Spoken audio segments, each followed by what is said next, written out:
Which version of Avatar Frontiers of Pandora is the right one for you? Stay tuned for that. What's up guys, today we're going to be talking about Avatar Frontiers of Pandora. I'm quickly going to sum up all the editions we have and let's dive right into it. First up, Standard Edition has only the base game in it. Please note you have an early adopters bonus. It's like a pre-order bonus. What you get is like 2 skins, not worth pre-ordering in my opinion. But yeah, just know it is there. Base game, by the way, is 70 euros or 79. Gold edition is up next, and we have of course the base game in it as well as 2 story packs. It's like the season pass expansion we know from other Ubisoft titles. What we have right here is the Skybreaker quest and the Secrets of the Spires. We don't know what that is since we don't know the story of Avatar right now, or the end of the story of course. Usually those DLCs are not set after the end of the game but in the middle, so players that are slowly playing through it can also play the DLC mid-game. Some DLCs are set after the end, it always depends. Also we have a bonus quest and the Resistance bundle right here. I would say it's not worth your money since those are skins as far as I know. Also this costs 110 euros, so you get the season pass and those little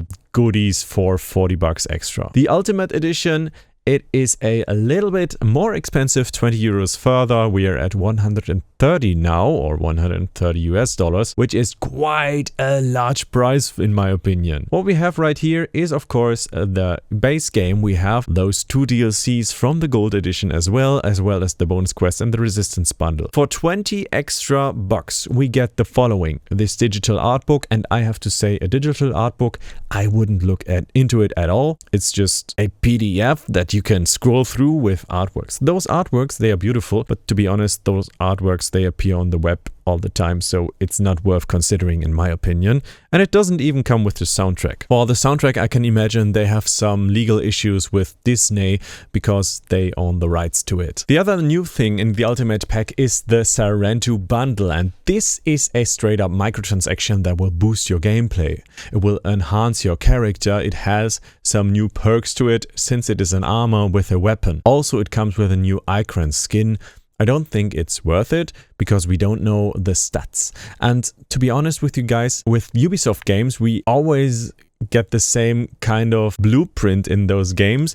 They offer like this big edition with an additional pack, but it will not be the best pack we have in the game. It will be like a mediocre or even lower tier microtransaction. So if you consider this because of a pack, I would say better get the gold edition and plan those 20 bucks in for later to get a really good microtransaction then, if you want to get it at all. My recommendation is of course the Standard Edition because it is like the least risk reward. If you don't like the Avatar game at all, then getting the gold or ultimate is trash. For me, I would get like the gold edition because A, I am a content creator and I want to make content about it, and B, of course, I know that I like the gameplay loop since I already played it and I know those DLCs, they will be nice.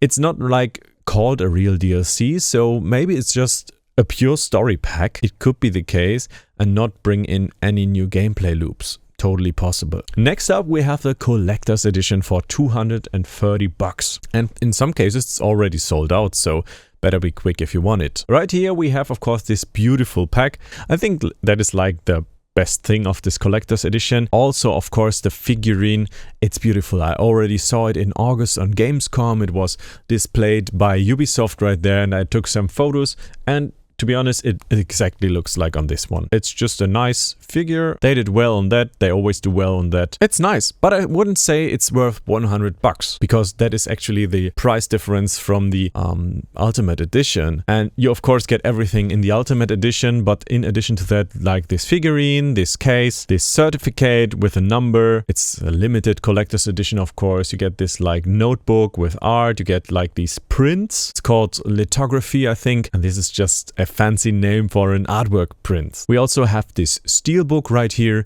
and this art book, as well as a blueprint of this RDA mech robot. I'd say, yeah, I would pay like 60 euro for this whole package that they charge an additional 100 for. But if you are a hardcore Avatar fan, I would say, yeah, you could consider getting it. Only for Avatar fans. If you get the game because you like the Far Cry gameplay mechanics, then don't get it.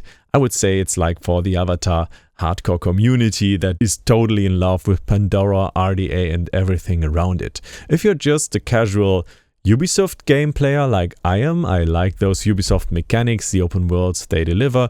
They are not the best games in the world, but you always know what you're getting. Then I would recommend like getting the standard edition, or if you say, yeah, I trust Ubisoft so much, get the gold edition. But for, I think, 95% of you guys out there, I would say get the standard edition. It's the cheapest, it's the least risk for you. When I think of exploring Pandora, it already makes me super happy. I keep scrolling through my gameplay. I recorded right here a lot right now, and it's only a few days or weeks before I can probably play the game. I'm curious if Ubisoft gets the early access done, because it's a cooperation with Disney and that always puts them in a different situation than normal. Normally I'm able to play Ubisoft games 1 week ahead or so. So let's see if I am able to play it in the next upcoming days, and then keep your eyes on the channel to see if I have the chance to put out an early review or some gameplay footage that you guys want to know, to maybe decide on if you guys want to get the game or say, that game is not for me, nah. Because I only saw a small portion of the game right now, and that is what my information is based on, of course, those 2 hours of game time I had in Pandora. But the world is beautiful, it's a beautiful open world. Ubisoft knows how to create beautiful open worlds. You have those little riddles in there with those climbing actions, etc. And yeah, that's kind of a fun thing to do. And to be honest, you get your icon so fast in the game that I'm curious how they will integrate the climbing portions later on, because you of course have your flying mount. And to be honest, the flying mount is the highlight of the gameplay session so far. But those flying parts, they were a little too long, to be honest. And I would say fast travel needs to be in the game to make it viable, because I wouldn't enjoy riding on my icon for 2 hours from one end of the map to yet another. We know the map will be huge and it will be a giant vast open world to explore. So if you guys are into that, then Avatar might be a game for you guys that you want to enjoy and explore in the near future. I want to thank you so much for tuning in on my brand new English channel. Well, it's not really brand new anymore, but I think I make content here for about 4 or 5 months in total since I founded the channel, and I'm super happy. It's fast growing. Welcome to everyone new in here. All right, see you guys in the next video. Goodbye, and don't forget to hit the bell. Bye bye.